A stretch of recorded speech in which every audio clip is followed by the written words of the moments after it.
Hey guys, and welcome back to Yashi. Today another video in English. We're going to talk about the American real estate market. As you know, as you always have seen in the past 2 years, I'm a big, let's say, positive guy in an app full of negativity. Everybody's talking about the real estate market crash, interest rates and demand and supply.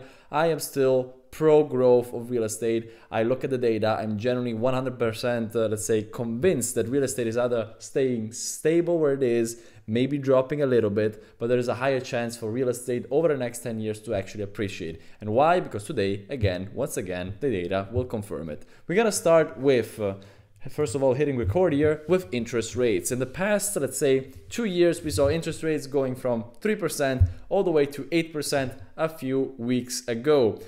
Couple of weeks ago, the Federal Reserve did not raise interest rates. Inflation is actually getting closer and closer to the target of 2% that the Federal Reserve wants to reach, which means that the market sentiment is pretty, let's say, optimistic. With that said, mortgage rates are attached, first of all, on the Federal Reserve funds rate, which is above 5% right now, one of the highest levels we see in the history of the United States, especially in the past 20 years.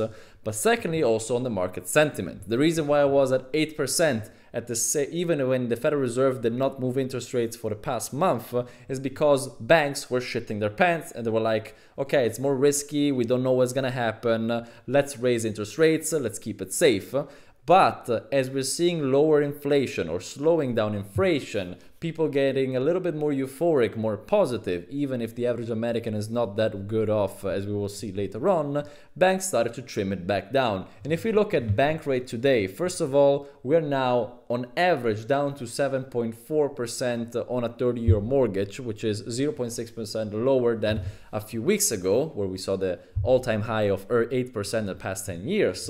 But according to bank rate, and this is something that you guys have to confirm to me because I never use their service, they can get you interest rates with their whatever services even under 7%. If that is the case, this is amazing because this is one of the biggest drops I've seen in the past 2 years.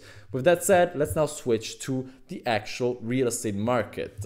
Where is the real estate market? Everybody looks first of all at the prices. What is the median listing price? So what is the price that sellers are putting their houses on the market at? And it is pretty stable. Actually, it is 6% higher compared to November, December of last year. So actually we even saw an appreciation with some of the highest interest rates we've seen in the history, let's say, of the United States in the past 10 years. So we already know that the real estate market seems to be pretty resilient in numbers. We saw a little decline at the beginning of this year, but we're now back up. And if we look at the sale price, so how much did these houses close for? Again, we have an increase in this case of 4%. But what is the case? One of the main arguments that I always use in all of this is the supply. The issue is we don't have houses for sale or for rent. There's a deficit of at least 4 million homes, according to many websites that I'm gonna link down here.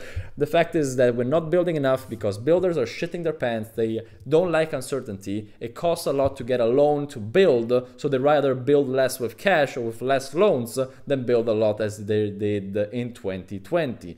Secondly, inflation costs are higher, so they don't want to build. So as we wait, more and more people will need a house and less houses will be on the market. And if we look at the trend, that's exactly what is happening. If we look at not the age, but the active listings right here, this is data from the orange one is 2021, the black one is 2022, the red one is 2020. We are right here. These 3 years were the 3 of the lowest inventory years we saw in the past 10, 20 years of the history of the real estate market in America, and this is bad. This means that there are not many homes for sale.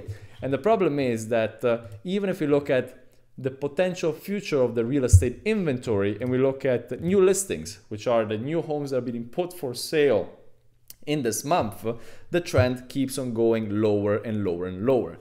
At the same time, now the question is, okay, we have lowering inventory, we got increasing prices, interest rates are going down. What about buyers? Are people still buying homes? Are they buying more homes now that it's cheaper with interest rates? Are they buying less homes? Let's go on pending sales. The number is still low. Now keep in mind that this is from mostly November data. November is when we still had these 7.5% interest rates, but now that they're going down, I'm curious to see if this trend will actually switch and go back up, because with lower interest rates, it gets much cheaper to buy a house and people are more likely to actually jump in the real estate market, especially because the real estate crash that everybody talked about did not come. So they're kind of sitting on the sidelines, maybe waiting for a little lower interest rates, because 8% is a lot, to actually come into the market. That is the question. What will happen? Will it jump in? Will it not buy at all? The fact is, until interest rates come very low, people that are already locked in at 3% interest rate will not want to upgrade, which means that inventory will generally stay very low, as most of the inventory that we saw in the past 10 years actually came from pre-owned homes and not new homes. With that said, last but not least, another factor that I believe will still hit on this perspective about pending sales, meaning not as many buyers will kick into the real estate market, is the general status of the average American. If you look at websites or YouTube accounts such as Clear Value Tax, which I love, he does an amazing service, he looks at the status of the average American, which on average cannot afford a $1,000 expense, we all know that. But another surprising thing that he put out recently is the fact that a growing number of cash-strapped Americans are cracking on their nest egg for emergency funds. What does this mean? That they're pulling money out of their 401k, paying the taxes and the fees that come with it if you pull out of the 401k early, to actually sustain their emergency expenses, which means that if this is the lower end of America, even the middle end is probably hit and might wait a little bit more to actually get back onto the real estate market. The question is, how much will this hit the buyer side of the market? But again, until we keep on having a supply that keeps on going lower and lower and lower, even if this effect will hit a lot of buyers, it will not offset as much because the supply keeps on being very low, keeping the real estate market either stable, or if people come back into the market, potentially growing back up again. Guys, this is all for now. If you found value in this video, please like and subscribe. If you have specific comments about this video, leave it here. I might comment back or make a specific video about it. Let me know if you agree or disagree. I'm curious to see that. And let me know if you're interested in buying a house or not, and how you're feeling about it. With that said, this is all, and I'll see you on to the next one.